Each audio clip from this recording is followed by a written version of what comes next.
Hola a todos, ¿qué tal? Bienvenidos a este video en donde vamos a estar abarcando algunos temas relacionados con criptomonedas, puntualmente con Bitcoin, esta criptomoneda tan importante y la más grande de este ecosistema. Y bueno, vamos a estar conversando acerca de qué es Bitcoin, qué viene a solucionar, cómo funciona. Este video va a ser parte de otros videos en donde vamos a estar abarcando distintos temas, todos que tengan que ver con cripto. En esta primera parte vamos a hablar puntualmente y centrarnos puntualmente en Bitcoin, cómo surge, cómo nace, qué es, qué podemos hacer hoy por hoy con Bitcoin o qué viene a solucionar. Y luego en otros videos, en otros episodios, vamos a estar conversando de otros aspectos que tienen que ver con Bitcoin también, como por ejemplo cómo y dónde se almacena, cómo se puede operar de forma segura. Y bueno, y qué rol nosotros desde Cryptala, y ahora sí me presento, mi nombre es Mauro Mastrangelo, cómo nosotros desde Cryptala podemos aportar y qué es lo que podemos solucionar también a este ecosistema como exchange de criptomonedas. Es un placer para nosotros generar este tipo de contenidos, educar a la gente. Puntualmente, bienvenidas a todas las mujeres de Omeu, a quienes va dedicado este contenido. Y bueno, espero que, por supuesto, les sirva y que las anime a derribar algunos mitos de esta tecnología tan disruptiva y que todavía no deja de ser bastante nueva, pero que ya tiene sus años en el mercado. Así que, sin más, voy a empezar a compartir unos materiales, voy a empezar a compartir unas diapositivas y voy a estar comentando acerca de todo esto.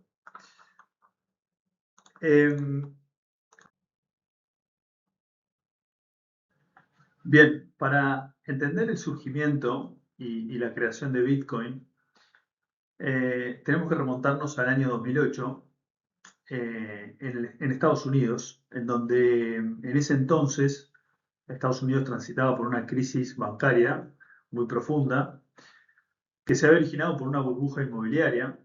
En ese entonces los bancos salían a prestar dinero a personas que quizá no tengan tanta capacidad de pago, mientras los bienes inmuebles subían de precio sin parar, hasta un punto en el cual las personas que tenían esos préstamos no podían pagar sus cuotas. Y eso hizo, bueno, que muchos bancos, cerca de 400, empezaran a experimentar problemas financieros al punto de la quiebra, ¿sí? Y de tener que cerrar sus puertas. Acá hay un caso muy ilustrativo en donde los propios empleados, que salió en las noticias, de donde los propios empleados quitaban el cartel de Lehman Brothers, en este caso, un banco muy importante con mucha antigüedad, más de 150 años en plaza, administrando más de 600 billones de dólares. Se derriba, en definitiva, no solo el banco en sí y todos estos bancos que transcurrían esa realidad, sino que también, y lo peor de todo, fue que se rompió la confianza en el sistema tradicional. Bitcoin, en ese entonces, en su nacimiento, no nace como competencia de estas instituciones, ni tampoco como un activo de especulación. Nace como una alternativa a poder custodiar nuestros activos de forma privada, es decir, sin depender de un tercero, sin depender de una entidad centralizada, como un banco, a quienes le pasan este tipo de cosas, o cosas que nosotros no podemos controlar. En ese contexto es que nace Bitcoin. Bueno, ¿qué es Bitcoin? Bitcoin es un software, ¿sí? Es un activo digital que nace en ese año 2008 y que no nace solo, es decir, no nace solo Bitcoin como criptomoneda, sino que también nace la primera red blockchain que viene a brindar infraestructura para que Bitcoin pueda funcionar. O sea que en realidad en ese año se crean las dos cosas. Se crea Bitcoin como criptomoneda y a su vez se crea lo que se denomina la red blockchain de Bitcoin, ¿sí? Que es, como dije hoy, la infraestructura que permite que Bitcoin funcione. Bitcoin, en principio, se crea con un doble fin, que está incluso escrito en el paper de Bitcoin, para el que quiera lo puede consultar, está en internet, el white paper de Bitcoin, en donde, bueno, habla en detalle de todas las características y su creación. Y ahí van a encontrar que fue creado para acumular e intercambiar valor, ¿sí? Con ese doble fin. Luego terminó pasando que a Bitcoin hay muchas personas que lo denominan el oro digital. Eso habla a las claras de que su función más importante de estas dos, de acumular e intercambiar valor, terminó siendo el hecho de poder acumular valor. Y vamos a ver por qué fue que se dio todo esto. ¿Ah? Pero por ahora vamos a quedarnos con ese concepto de que hoy por hoy las personas lo utilizamos más para acumular valor que para intercambiar valor. En cuanto a su precio, así como tantos otros activos, es regulado por oferta y demanda. Es decir, bueno, si tenemos una demanda creciente y una oferta limitada o decreciente, el precio tenderá a subir. Y en caso contrario, si la demanda disminuye o se mantiene estable con una oferta aumentando, eso haría que el precio decaiga, ¿sí? Que el precio caiga de Bitcoin. Pero acá siempre me gusta separar dos grandes conceptos que tienen que ver con el precio y el valor de Bitcoin, ¿sí? El valor de Bitcoin es todo lo que venimos hablando hasta ahora. ¿Qué es lo que viene a solucionar? El hecho de poder sacar la custodia de nuestros activos de un ente centralizado. Ese es el verdadero valor de Bitcoin. Luego el precio, sí, por supuesto, está regulado por oferta y demanda, igual que el precio de muchos otros activos. Nosotros aquí podríamos detenernos y pensar en una empresa que lanza una novedad, salen todas las noticias y el valor de esa empresa, o en realidad la cotización de las acciones de esa empresa, repentinamente aumenta. ¿Y esto qué quiere decir? ¿Cómo se traduce? Se traduce en que realmente el valor de una empresa de un día para el otro cambia un 10, un 15%, dado una noticia, un lanzamiento, o que simplemente algunas personas decidieron comprar sus acciones. No, por eso es que siempre intento separar el concepto que tiene que ver con el precio de Bitcoin y el valor de Bitcoin, ¿sí? Bueno, Bitcoin como activo digital, para poder almacenarse, se utilizan lo que se llaman wallets, pero que en realidad traducido vienen a ser billeteras electrónicas en este caso, ya que estamos hablando de un activo digital. Después vamos a ver que hay distintos tipos de wallet. Eh, existe la posibilidad de intercambiarse Bitcoin entre estas wallets. Vamos a ver características de las wallets y dos grandes familias que vamos a poder encontrar en ellas. Bien, hablando un poco de cómo funciona Bitcoin, vamos a volver a tocar ese concepto que mencionamos antes, que es de la blockchain, el concepto de la blockchain, que nace junto con Bitcoin en el año 2008. Bitcoin y su red funcionan de forma descentralizada, justamente de forma contraria a lo que puede ser una institución financiera tradicional, ¿sí? Que funciona de forma centralizada, donde nuestros activos los tiene una institución, ¿sí? Esto quizá es lo más duro que podamos encontrarnos a nivel técnico. Siempre van a tener la posibilidad de profundizar más. Nosotros aquí no vamos a profundizar mucho en aspectos técnicos, pero sí que tienen que saber este tipo de características que son las más importantes de cómo funciona Bitcoin, ¿sí? La infraestructura para el funcionamiento de Bitcoin es mediante el aporte de computación, poder computacional que está distribuido por todo el mundo.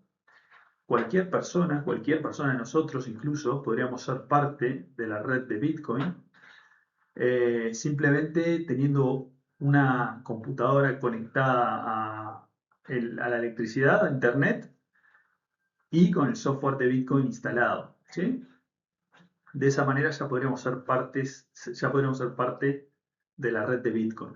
Nosotros debemos imaginar a Bitcoin como un libro contable, ¿sí? Como un mayor contable, en donde los registros de ese mayor contable, que tienen básicamente dos grandes columnas, el debe y el haber, van registrando en todos los nodos, en todas las computadoras que forman parte de la red de Bitcoin, van registrándose todos los movimientos y queda la copia de cada movimiento de Bitcoin, de cualquier wallet a cualquier otra wallet, una copia exacta en todas las computadoras de todas estas personas que tienen ese poder computacional con Bitcoin instalado.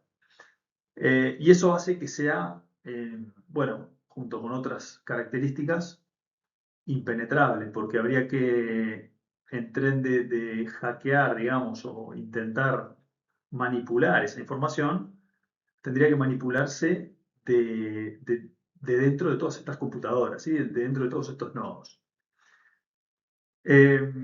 Una característica muy importante también es la inmutabilidad de los movimientos. Cada movimiento en Bitcoin es irreversible e inmutable.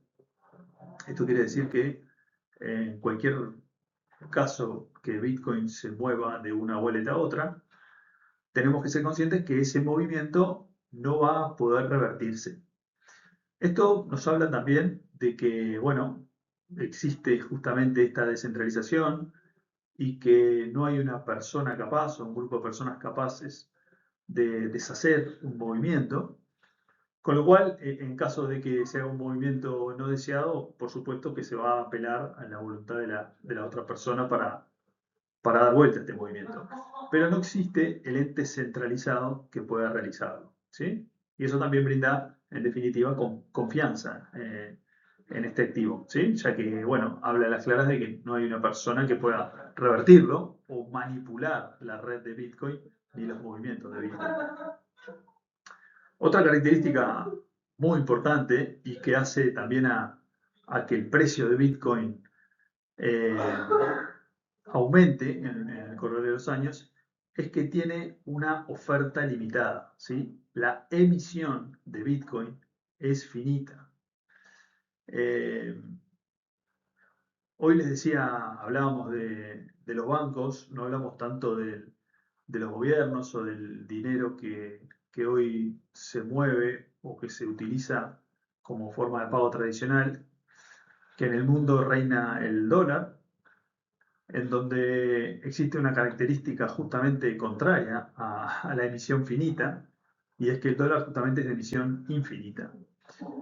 La emisión no es ni más ni menos que la cantidad de dólares o la cantidad de unidades de cierto activo que se lanzan al mercado. O sea, se traduce en la oferta del activo.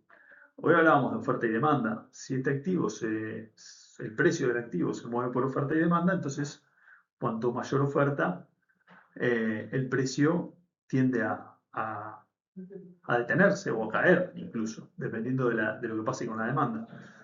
Que la emisión sea finita y que el máximo de unidades de Bitcoin existentes en la historia vaya a ser 21 millones, hace que justamente la oferta esté limitada, ¿sí? Y esto de tener la oferta limitada es un atractivo importante para las personas, como por ejemplo el oro, ¿sí? El oro también es un activo que tiene la emisión limitada, es decir, cada vez es más difícil extraer oro, hay cierta cantidad de oro en el mundo, no es infinito el oro que hay en el mundo, cada vez cuesta más extraerlo. Bitcoin tiene también esta misma característica y eso hace que genere una atracción y una demanda, con lo cual con una oferta limitada y una demanda creciente es que tenemos los precios en donde los tenemos si comparamos con años atrás, tanto en el oro como en Bitcoin. Ligado ahora pasándonos al concepto de minería, y ya voy a aprovechar que estábamos comentando acerca del oro.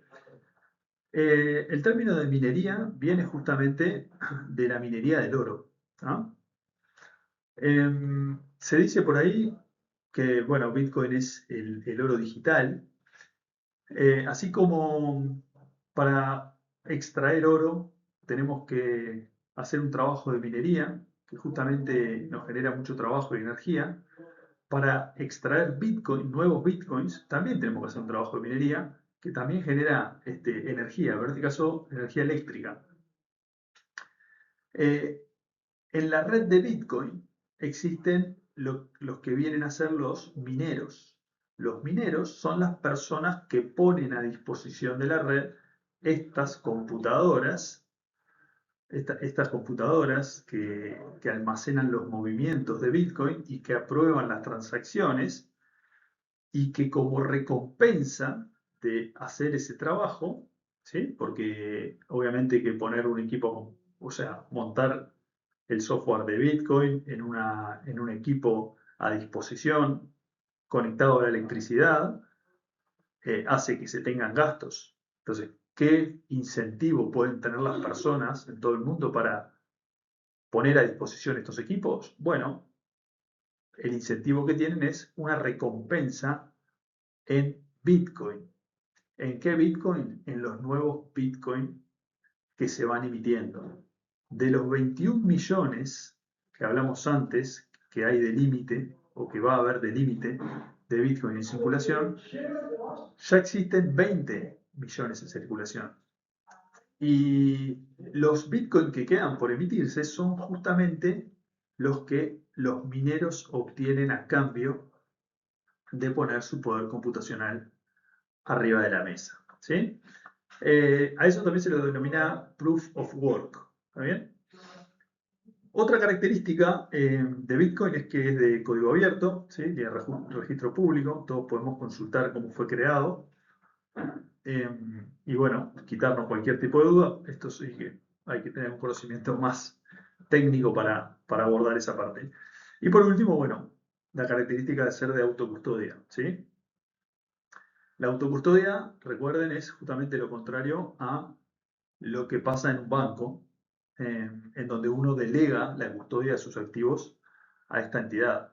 Si estamos hablando de que Bitcoin viene a hacer un sistema que me permite autocustodiar mis activos sin depender de un ente centralizado, entonces el responsable de esos activos voy a ser yo. ¿Sí? Yo voy a ser quien almacene y custodie mis Bitcoin. Y para eso voy a tener lo que sería una llave. Eh, una llave que en Bitcoin o en criptomonedas en realidad viene a ser cierta cantidad de palabras con un orden que bueno, que más adelante lo vamos a comentar, pero imagínenselo como si fuera una contraseña, ¿tá? En donde obviamente el propietario de esa contraseña es el propietario de esos Bitcoin, ¿está bien? Y ahí, bueno, veremos que hay cierta responsabilidad que tener, por supuesto, en cuanto a eso, porque ahora no va a tener mis activos no van a estar en un banco, en donde yo pierdo una contraseña y voy a ir al banco y le voy a pedir que la recupere, ¿sí? Para recuperar mis activos.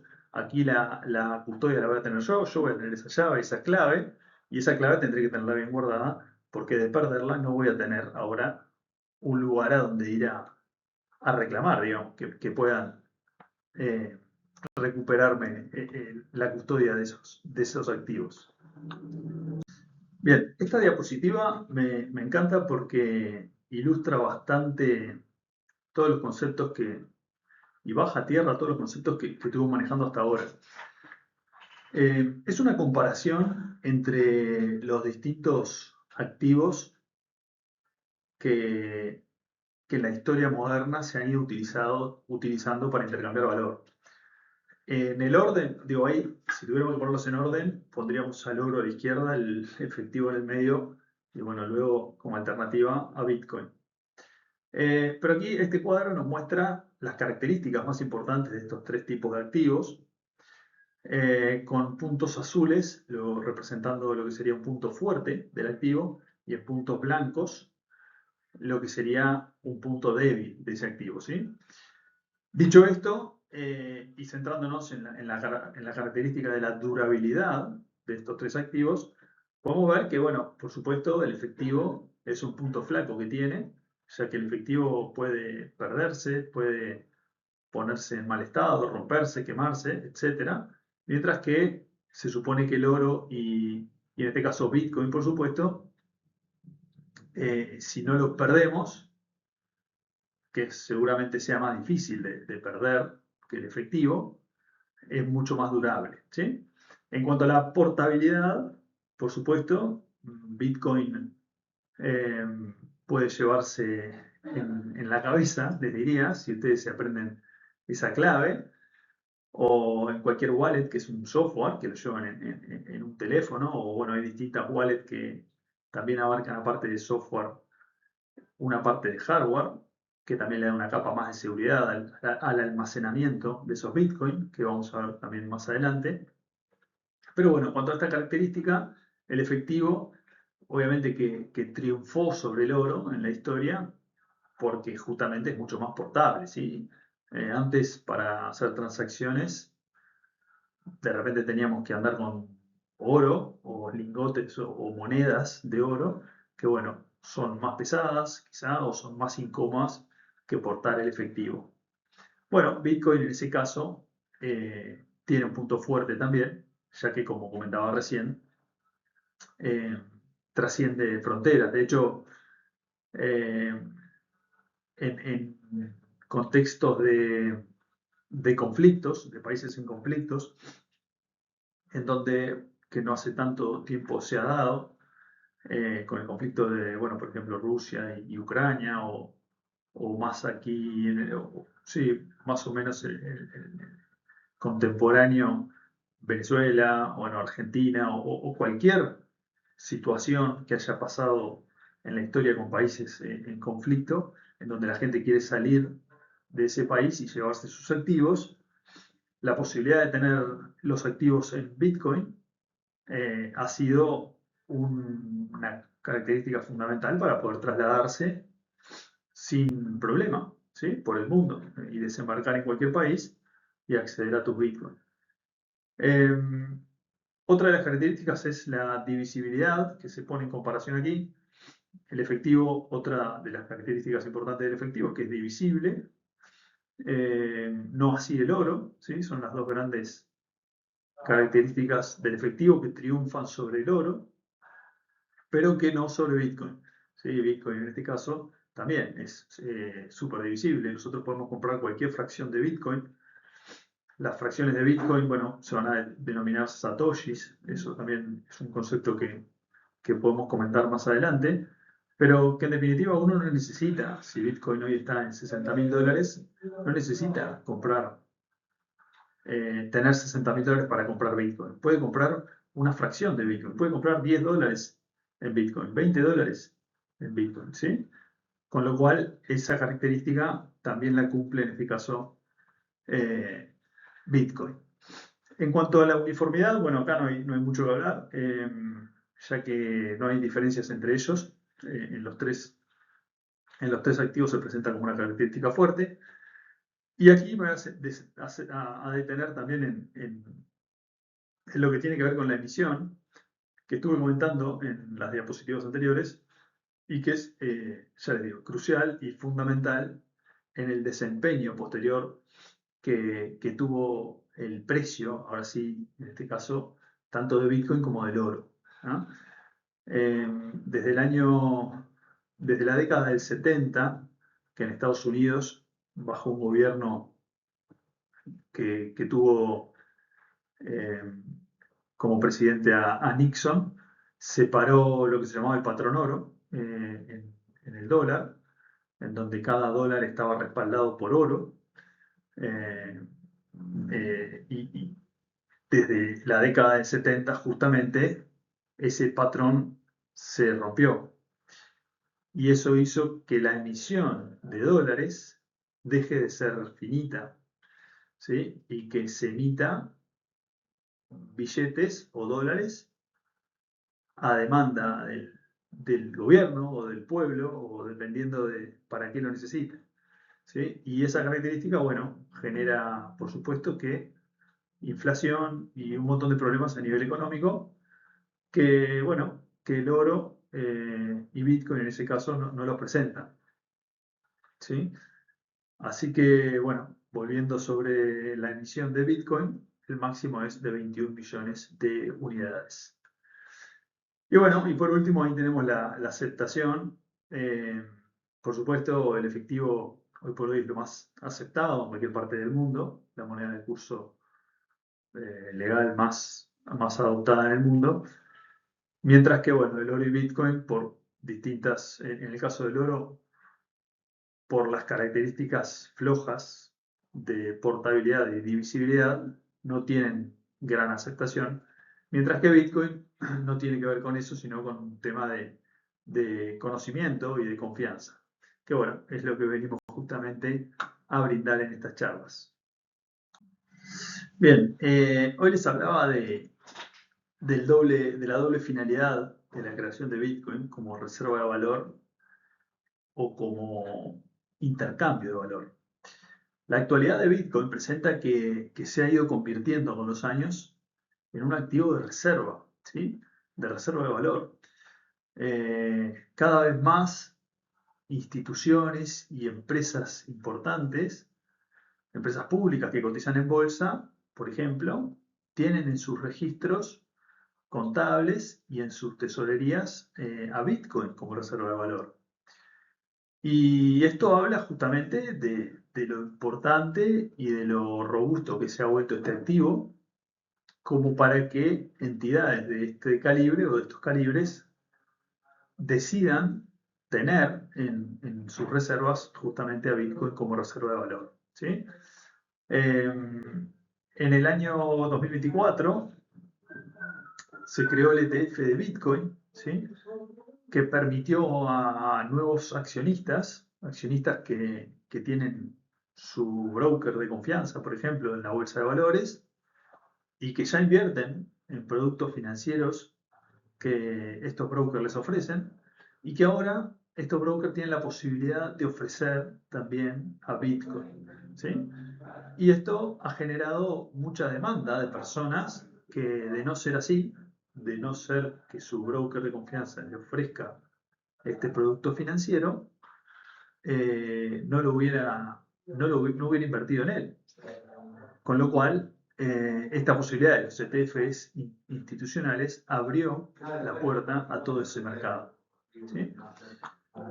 Bueno, se habla de un porcentaje muy alto, que varía un poco también del precio y que constantemente varía, pero arriba del 80% de inversores institucionales ya tienen Bitcoin. Y además, Bitcoin hoy por hoy representa respaldo de una criptomoneda que es muy grande también, muy importante, que es la criptomoneda estable USDT, ¿sí? USDT es una criptomoneda estable que está dentro de la familia de las monedas estables, que vamos a ver las familias de criptomonedas, que la característica que tiene es que vale $1, ¿sí? Siempre vale $1.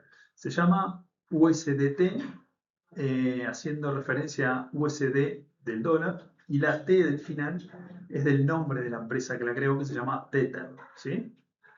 Esta empresa tiene Bitcoin como respaldo, como reserva de los USDT emitidos que tiene, ¿sí? Entre otros activos que tiene.